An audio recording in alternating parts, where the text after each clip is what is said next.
kii nag ngeen di jàkkaarloo moom mooy Laye Pro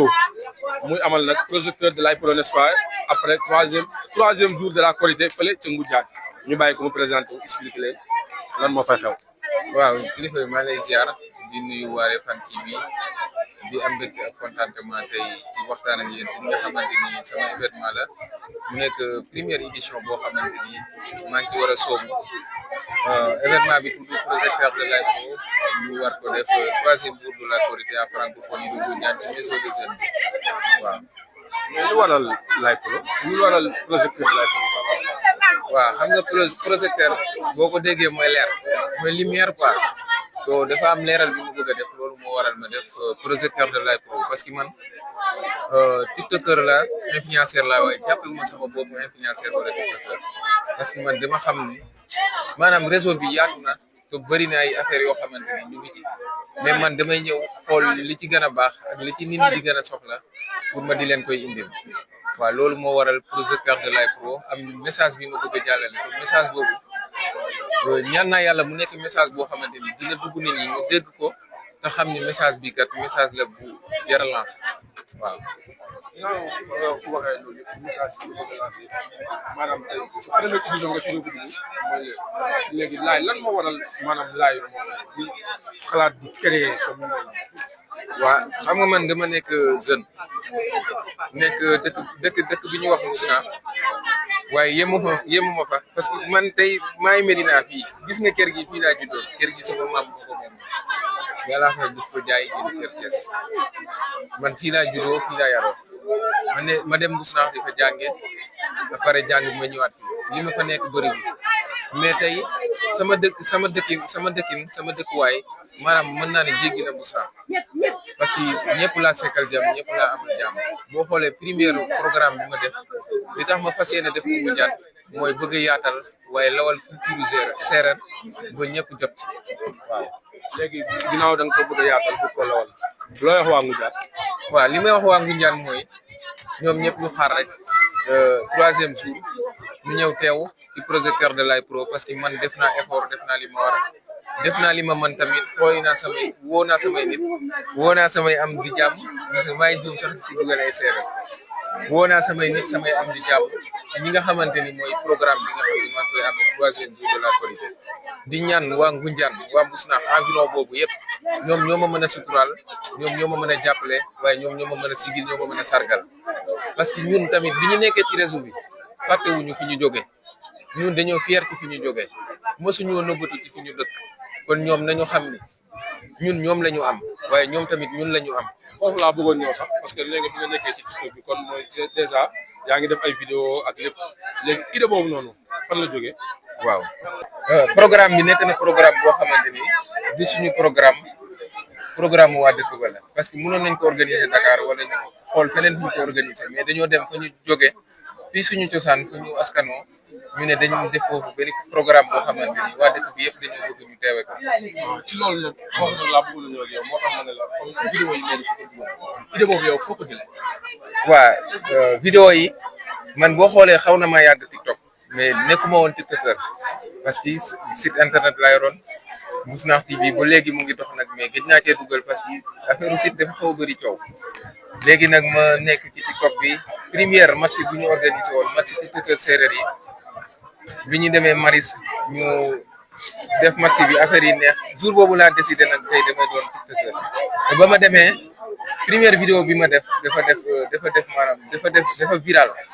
dafa def buzz tamit gars yi di ko challenge ma continuer di def mu bëri ne ma continuer méthode bi may def ay comédie ci revue de presse yi nga xamante ni dama ko doon def muy viral. parce que yow sa vidéo même bu dul sax bu jàll àdduna bi ñu koy seetaan. waaw te àdduna bi dañ koy rafet parce que nit dina la gis sax di nga romb ko sax ñu ngi yor say vidéo di ci kontaan pour xam ndax yaa ko def. waaw dëgg la parce que man mii di wax ak yow maanaam samay vidéo damay dugg ci oto laal masque ma gis nit di ko seetaan wala ay nit di ci waxtaan mais damay toog jàpp sama njàmbur too xam ne lii maanaam nit dara jomb ko doomu aadama bu nangoo gëstu rek. dégg naa la nga naan waa Refane xaw ma ku fa am xaw ma la ak séeréer. waaw Refane moom xam nga feebaru séeréer rek wala boobu feebaru bawol ñoom seen lépp cere la. mais nag bëgg naa balaa ñëw émission bi nga ñëwal ma ci comme li nga ñëw ci théorie yeeg chauffeur yeeg nga ne kenn ku nekk waxatu ma ko. xam nga man des fois damay fàtte sama xel mee neexul man su ma defee vidéo ba pare des fois damay xaw a fàtte parce que revue de presse yi ma doon def dama doon def ay revue de presse comédie pour nit ñi bég parce que stress dafa doon bari mais ma dem bu mu yàgg ma xam ne lii kat njëriñ mën na cee génn ma tourné waat beneen solution di def vidéo ci mala yi di ko def ci garab yi di ko def ci gàncax yi mu nekk vidéo yu am solo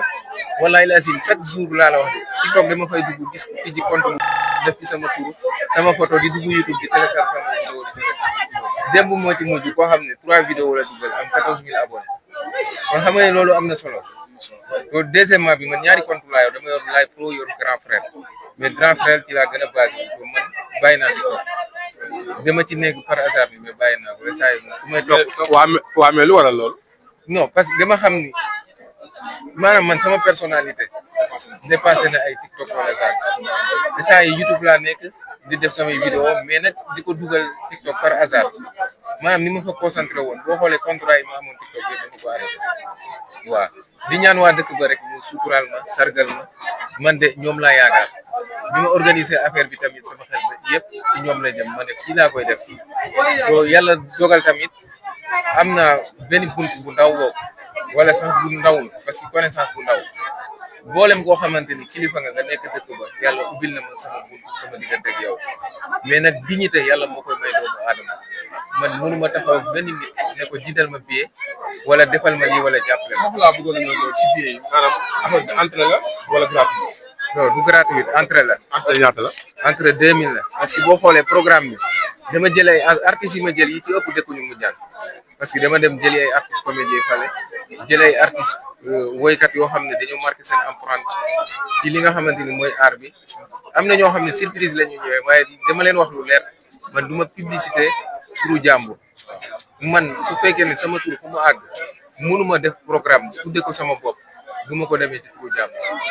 waaw to waa dëkk ba tamit maa ngi leen di sant bu baax di leen gërëm muy mag muy xale saa yu ma fa demee damay kontaan parce que damay xam ni ñii kat maanaam am nañu yëg-yëg ci man parce que nëbbutuwuma pour nit ñi xam fi ma dëkk moo tax saa yu ma fa demee nit ñi duñu sikki saka ndax moom la wala yet laa gis ñu yoon ñëpp di la wër. non non man xàmmee dañ la gaañ. man su ma génnee oto yi nga dugg bés bu la sa wuñu xàmmee dañ la gaañ wala xamoo loolu. non loolu dara du ma ci fekk nag parce que boo xoolee man mën naa ne pigeon voyageur la man damay voyager rek ku ne laay dem canaara ngi dama dem Casamance ñibbi si moom mu ne ma laay damay dem waaw moom maag moom miin nañu yéen yoon yi waaw. léegi à part de kan lay commencé. waaw programme bi à part de 16h30 incha allah lay commencé. booba heure. maximum 22h lay jeex. waaw xam nga sénégalais ñu bëri respecté wuñu heure mais 16h moom incha allah bu jotee mu fees ak mu ñàkk day démarré parce que man programme bi maanaam man décision bi ma jël mooy mu am mais pour mu ñëw loolu ci nit ñi la nekk ku nekk yaay am sa suwaawu bopp ne damay dem yàlla xam ne su ma ko organisé woon Dakar day fees dell parce que xam naa solidarité bi nekk ci maanaam saa yi askanu séeréer bi to xam naa fi ma leen toll connaissance bi mu am ak ñoom lépp xam naa ko kon maa ngi ñaan waa dëkk ba rek ñu jàpp ci te daal di ñëw waaye xam naa bu ma nit ñi naxul moom day teel a fees bu ma nit ñi naxee nag dina demee neneen. waaw kon ñu ngi woo waa Ngoundiane yëpp ak commune de ko wër yëpp di leen woo ñu jàpp si parce que seen doom Laye Pro Laye nan grand frère Ablaye Adama daal mu leen di woo yéen ñëpp Laye mus naa Laye fépp ngeen ñëw jàpp ci bés bi dooleel ko parce que nit ki nag amul lu dul mbokkam amul lu dul doomam parce que li mu wax rek am na parce que su organisé woon fii tamit ñëpp ñëw parce que man ñeneen ak ñeneen dañuy ñëw waaye man incha allah man fu ma fa dem moom incha allah waa Réfane waa Xombol bàyyiwuma kenn billahi environ boobu parce que ay njagañaaw ñëpp dañuy ñëw wallahi to dina am oto yu jóge Dakar fii dina am oto yu jóge Dakar pour dem fa waa Réfane maa ngi leen di woo bu baax a baax incha allah bés ba nañ ko xaar en direct TFM TV yéen ñi nga xam ne yéen a nekk si site internet TFM TV ñu ngi leen jaajëfal te xam ne Live Pro en direct TFM TV la incha allah. incha allah képp koo xam ne da ngay suivre Réfane TV ngay gis Live Pro ci TikTok moo xam ne YouTube jour ba tooga rek nga jàpp Réfane TV yéen du ma leen wax sama talent du ma leen wax samay vidéo du ma leen wax dara mais bu bés ba spécial édition laa leen bëgg a defal ma ciy sant tamit ñi nga xamante ni mooy ci këru Ngoundiane gis naa environ boobu ñu nekk ay nit yu baax yoo xamante ni wallahi ñu ci ëpp man maa leen mag ñi ci ëpp man maa leen mag mais ñi ci ëpp tamit bëri na ñoo xam ne ñoo ma ci mag mais ñi ci ëpp maa leen mag di sant awa mii di sama rakk bu baax ah Xadi bébé Xadi awa Fadal ak ami moom dañoo yàgg mu nekk nit ku baax ñoo bokk dëkk ñu yàgg xamante mu nekk nit ku baax mais maa ngi ciy sant ñëpp si ñoonu dama koy sant mention spéciale parce que gis naa fi mu ma féete wallaay ci programme bi dara ëpp ko ci fépp fu may dem dañ fay dem canaar mi dañ ci partagé lu bëri yow tey la ñuy soog a xamante ne xam naa ni diggante bi dina gën a normal incha allah maa leen di jaajëfal waaw kon ñu leen di jaajëfal